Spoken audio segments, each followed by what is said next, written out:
Comme chaque mois, il y a pas mal de boulot, mais là je crois que ce mois-ci on a atteint un haut niveau par rapport aux 2 mois précédents. Donc on perd pas de temps, on y va tout de suite.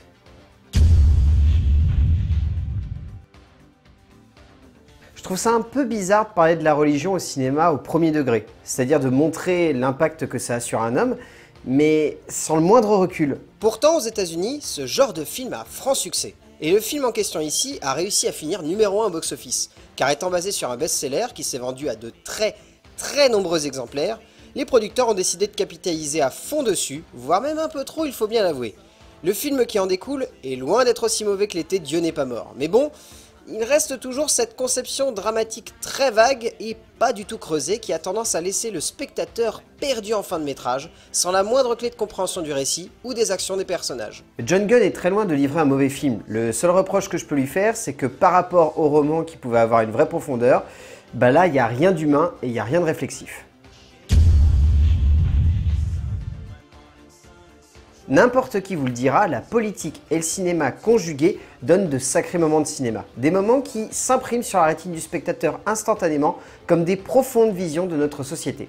Andreas Segle a choisi de faire de ce regard politique le centre d'une œuvre profondément sombre et noire, sur l'immigration et sur l'homme qui dirige cela, qui donne l'ordre de séparer des familles, d'empêcher des hommes et des femmes de sortir d'une vie qu'ils n'ont pas souhaitée ou désirée tout simplement.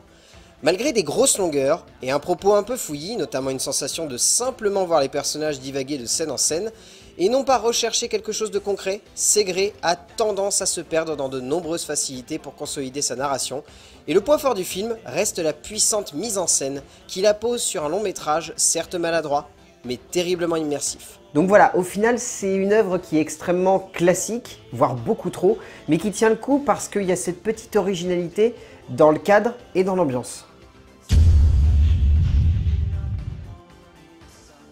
Lorsqu'on souhaite montrer sur un écran de cinéma des parentés complexes, il faut créer des personnages qui tiennent la route, ou en tout cas qui sont assez palpitants pour que le spectateur s'imprègne de leur caractère. Dario Albertini a souhaité mettre en place cela au cœur de sa nouvelle réalisation, nous contant l'histoire d'un fils qui ne désire qu'une seule chose, prendre soin de sa mère et lui apporter ce dont elle a le plus besoin, un foyer. Pourtant, le cinéaste s'enlise dans un paquet impressionnant de facilité, manque de clarté quant à la profondeur de son écriture et de la composition de ses personnages, et du coup, nous empêche pleinement de saisir ce que ces différents protagonistes recherchent dans ce monde, si ce n'est un vague sentiment d'humanité et de sensibilité quant à leur prochain. Mais bon, du coup, cela se retrouve au milieu de quelques moments de mise en scène qui sont plutôt lourds, et malgré quelques moments d'intensité, le sujet est très mal maîtrisé. Le genre du thriller psychologique est extrêmement complexe à aborder. Et au vu du long métrage en question ici, c'est pas Benoît Jacot qui risque de nous dire le contraire. En souhaitant adapter une nouvelle fois à l'écran le roman de Chase, maintes et maintes fois porté sur celui-ci, car fascinant les auteurs du monde entier, le cinéaste français a certainement choisi un sujet un peu trop vaste, lui préférant se frotter aux sujets plus intimes et sincères, autour de personnages tourmentés mais rarement pervers. Du coup, son film est loin d'être abouti, mais également loin d'être mauvais. Il s'agit simplement d'une incursion ratée pour l'auteur français dans le genre du thriller psychologique. Même si pour autant, il parvient tout de même à tenter des choses et livre par instant des moments de maîtrise dramatique, mais cela reste donc des instants qui sont plombés par des fondus au noir, qui sortent de nulle part, mais bon, visiblement j'ai l'air de rester le seul perplexe face à cela.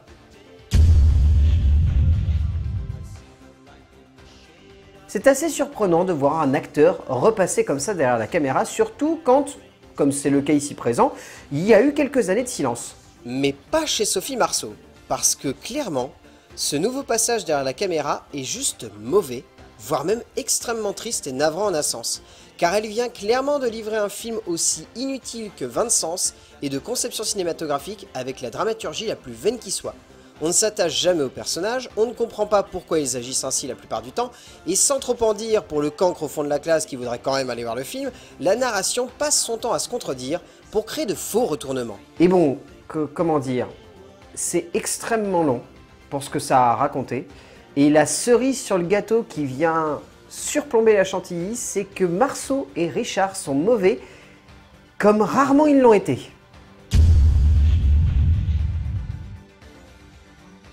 J'aime quand un film décide de porter un regard sincère sur l'homme et surtout sur ses moments les plus charniers dans sa création. Les printemps arabes ont bouleversé notre époque et ont changé la face du monde en ce début du XXIe siècle. Et Nabil Ayouch, pour son 8e long métrage, a choisi d'ancrer de la plus belle manière qui soit son nouveau film dans cet instant d'humanité dont il tire une sève poétique et extrêmement enivrante. De par une réalisation intelligente et puissante, de par une création visuelle et dramatique absolument magique, de par une justesse cinématographique juste fascinante, le cinéaste parvient rapidement à faire oublier aux spectateurs les quelques facilités dans lesquelles il tombe par instant pour laisser sa concentration se faire sur des personnages terriblement émouvants et surtout justes. C'est simple, on a une sensation de réalisme qui nous prend aux tripes et qui ne nous lâche que rarement, et tout cela pendant 2 heures d'un humanisme sidérant de perfection. Il y a une petite vague d'auteurs aujourd'hui dans le cinéma français qui s'amusent à détourner les genres et à les amener sur des chemins assez atypiques. Je ne vais pas vous dire le contraire, le pitch du long métrage de Sophie Fillière a quelque chose d'extrêmement loufoque, et de pas vraiment facile d'accès. Mais pour autant, est-ce que cela en fait un film un peu trop atypique? Non, loin de là, et même bien au contraire, puisque ce qui se dégage de l'œuvre de la jeune cinéaste, c'est une sensation de douceur. Une douceur cinématographique qui réussit assez facilement à nous faire ressentir des émotions qui pourraient être clichés ou même simplettes, mais qui ne le sont pas et parviennent à créer un ensemble terriblement drôle et attachant. Un ensemble somme toute classique, il faut le reconnaître, mais un ensemble qui tient surtout largement la route parce que les 2 actrices principales sont juste hallucinantes. J'ai rarement vu un film être victime d'une presse aussi assassine, et surtout d'une forme d'incompréhension totale, comme si les spectateurs et les critiques avaient décidé de rester fermés face à ce métrage. Ava DuVernay, cinéaste qui a marqué les esprits avec un premier passage derrière la caméra plus que consacré, semble avoir subi le poids du premier long métrage impressionnant, et du coup, l'envie lui est passée de tenter de livrer un film énorme, une œuvre aussi imposante que hors du temps, pour un film aussi singulier que difficile d'accès en un sens. La narration est cousue de fil blanc, l'ensemble dramatique n'a que peu de sens, et surtout, le visuel est complètement allumé. Mais on sent que DuVernay avait envie de se permettre quelque chose d'audacieux, et là-dessus, on ne peut que saluer la démarche certes très bancale, mais finalement touchante, d'une cinéaste passionnée. Oui, c'est clairement pas facile, je veux bien le reconnaître, de s'ouvrir à une œuvre qui est aussi difficile d'accès. Mais clairement, il y a déjà eu bien pire dans le cinéma, et entre nous, je pense que les enfants vont adorer ce film. C'est clairement difficile dans notre société de porter un jugement sur l'Amérique actuelle, surtout face à des critiques et des détracteurs qui sont clairement affûtés et acerbes. Pourtant, Klaus Drexel a choisi d'en faire le sujet central d'une œuvre aussi étonnante dans sa démarche que finalement très classique dans son geste cinématographique. Soit au final, un documentaire évocateur et sincère, témoin d'une époque charnière et d'un tournant pour une nation, mais surtout pour un peuple. En se centrant non pas sur Trump, mais sur les Américains de tout poil d'une petite ville au milieu de la route 66, le cinéaste allemand parvient à créer un film qui fait réfléchir avec une grande sincérité le spectateur, mais qui sombre tout de même dans quelques facilités de création que le rythme du métrage fait totalement oublier. Sans être forcément une œuvre révolutionnaire ou novatrice, le film arrive simplement à se faire le témoin d'un instant où tout a basculé.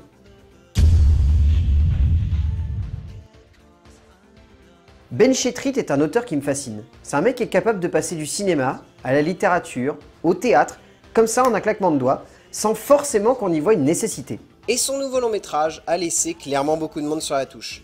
Mais reste clairement une œuvre atypique, le genre de film qui trouble, qui interroge également le spectateur, mais surtout qui l'incite à remettre en cause la base de son humanité, soit son sectarisme et son côté égocentrique primaire. Pour autant, la faute à un rythme qui n'avance pas et à une narration qui a tendance à fortement tourner en rond, le metteur en scène perd très facilement le spectateur et l'oblige un peu à se reposer sur sa propre réflexion plutôt que sur ce que le film lui évoque. Mais bon, cela n'empêche pas le long métrage d'être assez fun. Et cela, Ben Shetritt le doit à un humour noir qui, à mon avis, est tout de même très difficile d'accès et qui va certainement en faire grincer des dents plus d'un.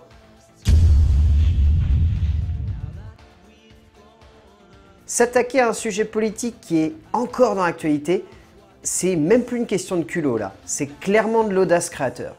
Pourtant, Annalita Zambrano a décidé d'en faire le centre d'un premier long métrage tout simplement émouvant. Pas vraiment transcendant ou même hallucinant de justesse, mais simplement juste et délicat dans sa démonstration de l'intime face à la puissance de la politique et d'un pouvoir.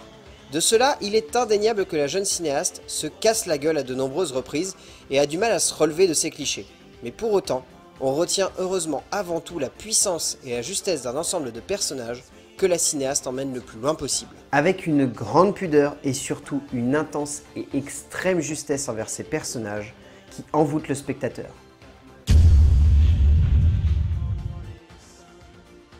Disney Nature est une boîte de production assez atypique, parce qu'ils font des films engagés, mais derrière c'est quand même assez cliché. Pourtant, leur nouvelle production, dirigée par Sholay et Fothergill, deux cinéastes habitués de ce genre de cinéma, veut se montrer sous un nouveau jour. Un jour plus simple, plus élégant, plus délicat et moins cliché. Mais tout de même, cela reste très ancré dans une politique du grandiose un peu à outrance. Cela en fait-il un mauvais film? Pas vraiment. Puisqu'à la fin, on retient surtout un joli message humain mené avec justesse et efficacité par deux auteurs passionnés par l'océan qui cherchent à faire ressentir justement aux spectateurs l'intensité et la beauté de celui-ci qu'il faut protéger. Du coup, on ressort plutôt ému et assez attendri par une production qui est complètement classique, mais qui est assez juste finalement.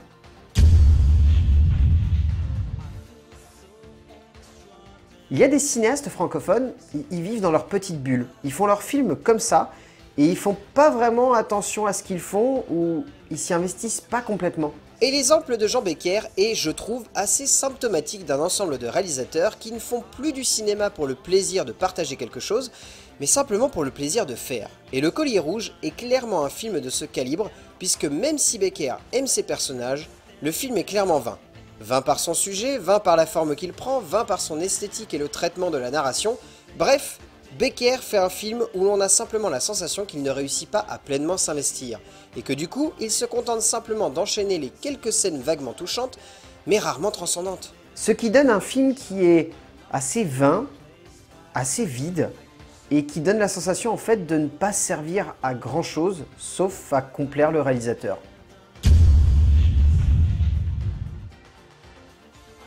Lorsqu'un ou une cinéaste se penche sur le sujet de la prison, cela est souvent assez cliché ou classique parce qu'ils n'ont pas le recul nécessaire pour porter un vrai jugement sur cet univers. Mais heureusement, le traitement de Stéphane Mercurio, documentariste de renom qui n'a jamais vraiment